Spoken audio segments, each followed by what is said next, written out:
ভারত থেকে সরিয়ে নেওয়া হচ্ছে বিশ্বকাপ। দোরগোড়ায় 2026 টি-20 বিশ্বকাপ। মূল আয়োজক ভারত ও সহ আয়োজক শ্রীলঙ্কা।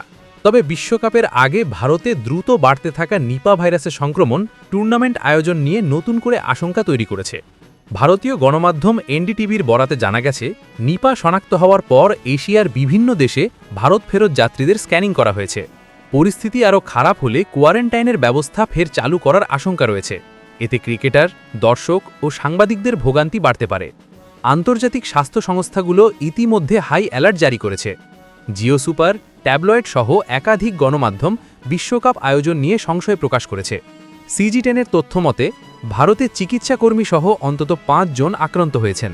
নিপা ভাইরাস অত্যন্ত সংক্রামক এবং এর নির্দিষ্ট চিকিৎসা ও টিকা নেই। বিশ্ব স্বাস্থ্য সংস্থা একে উচ্চ ঝুঁকিপূর্ণ ভাইরাস হিসেবে চিহ্নিত করেছে। উইকিপিডিয়ার তথ্য অনুযায়ী এ ভাইরাসে মৃত্যুহার 40 থেকে 75% পর্যন্ত হতে পারে। এর আগে করোনাকালে ভারতের স্বাস্থ্য ব্যবস্থা ভেঙে পড়ায় 2021 টি-20 বিশ্বকাপ সরিয়ে নেওয়া হয়েছিল সংযুক্ত আরব আমিরাত ও ওমানে। বর্তমান পরিস্থিতিতে আবারও তেমন সিদ্ধান্ত আসতে পারে বলে মনে করছে ক্রিকেট বিশ্লেষকরা। News desk, BD cricket time.